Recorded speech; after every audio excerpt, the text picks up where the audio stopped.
Hi friends, വളരെ ഹെൽത്തിയും ടേസ്റ്റിയുമായിട്ടുള്ള ഒരു ഉപ്പുമാവിൻ്റെ റെസിപ്പിയുമായിട്ടാണ് ഞാനിന്ന് വന്നിട്ടുള്ളത്.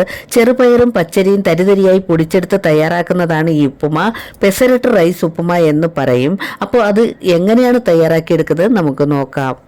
ആദ്യം തന്നെ ചൂടായ കടായിലേക്ക് 2 ടേബിൾ സ്പൂൺ വെളിച്ചെണ്ണയാണ് ഞാൻ ഒഴിച്ചു കൊടുക്കുന്നത്. വെളിച്ചെണ്ണ തന്നെ വേണമെന്നില്ല, വേറെ ഏത് ഓയിൽ വേണമെങ്കിലും നിങ്ങൾക്ക് ഉപയോഗിക്കാവുന്നതാണ്.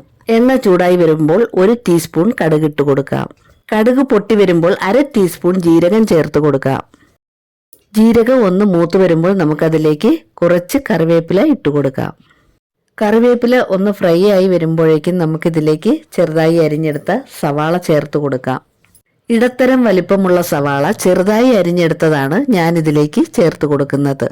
വീഡിയോ കണ്ടുകൊണ്ടിരിക്കുന്ന സമയത്ത് നിങ്ങൾക്ക് ഇഷ്ടമാവുകയാണെങ്കിൽ ഒന്ന് ലൈക്ക് ചെയ്യണം. അതുപോലെ തന്നെ ചാനൽ ആദ്യമായിട്ടാണ് കാണുന്നതെങ്കിൽ ഒന്ന് സബ്സ്ക്രൈബ് ചെയ്ത് സപ്പോർട്ട് ചെയ്യുകയും വേണം. സവാള പകുതി മൂത്ത് വരുമ്പോൾ നമുക്കിതിലേക്ക് ചെറുതായി അരിഞ്ഞെടുത്ത ഇഞ്ചി ചേർത്ത് കൊടുക്കാം. 1 ടേബിൾ സ്പൂൺ അളവിലാണ് അരിഞ്ഞെടുത്ത ഇഞ്ചി ഞാൻ ചേർത്ത് കൊടുക്കുന്നത്. ഇഞ്ചിയും സവാളയും നല്ലതുപോലെ ഒന്ന് ഫ്രൈ ആയി വരുമ്പോഴേക്കും നമുക്കിതിലേക്ക് ചെറുതായി അരിഞ്ഞെടുത്ത ക്യാരറ്റ് ചേർത്ത് കൊടുക്കാം. 1 ക്യാരറ്റ് ചെറുതായി അരിഞ്ഞെടുത്തതാണ് ഞാനിതിലേക്ക് ചേർത്ത് കൊടുക്കുന്നത്. ക്യാരറ്റ് ചേർത്ത് കൊടുത്ത ശേഷം ഹൈ ഫ്ലെയിമിലേക്കാക്കി നന്നായിട്ടൊന്ന് ഫ്രൈ ചെയ്തെടുക്കണം. ഇനി ഇതിലേക്ക് 1 തക്കാളി ചെറുതായി അരിഞ്ഞത് ചേർത്ത് കൊടുക്കുകയാണ്. അതെല്ലാം കൂടി നല്ലതുപോലെ ഒന്ന് വഴറ്റിയെടുക്കണം. നല്ലതുപോലെ ഒന്ന് ഇളക്കി യോജിപ്പിച്ച ശേഷം അടച്ചു വെച്ച് 2 മിനിറ്റ് സമയം മീഡിയം ഫ്ലെയിമിലിട്ട് നമുക്കിത് വേവിച്ചെടുക്കാം. ഇത് ചെറുപയറും പച്ചരിയും കൂടി തരിതരിയായി പൊടിച്ചെടുത്ത പാക്കറ്റാണ്. പെസരട്ട് റൈസ് റവ എന്ന് പറയും. ഇത് നമുക്ക് വീട്ടിൽ തന്നെ തയ്യാറാക്കി എടുക്കാവുന്നതേയുള്ളൂ. 1 ഗ്ലാസ് പച്ചരി എടുക്കുമ്പോൾ 1/2 ഗ്ലാസ് ചെറുപയർ എന്ന അളവിലെടുത്ത് ഒന്ന് മിക്സിയിൽ പൊടിച്ചെടുക്കണം.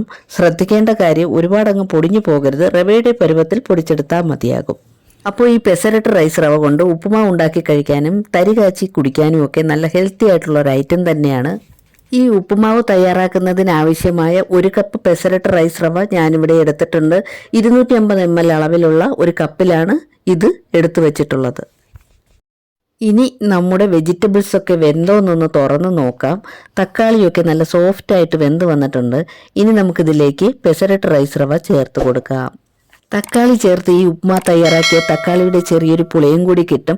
അത് നല്ലൊരു ടേസ്റ്റായിട്ട് എനിക്ക് തോന്നിയത് കൊണ്ടാണ് ഞാനിത് നിങ്ങൾക്കും കൂടി റെക്കമെൻഡ് ചെയ്യുന്നത്.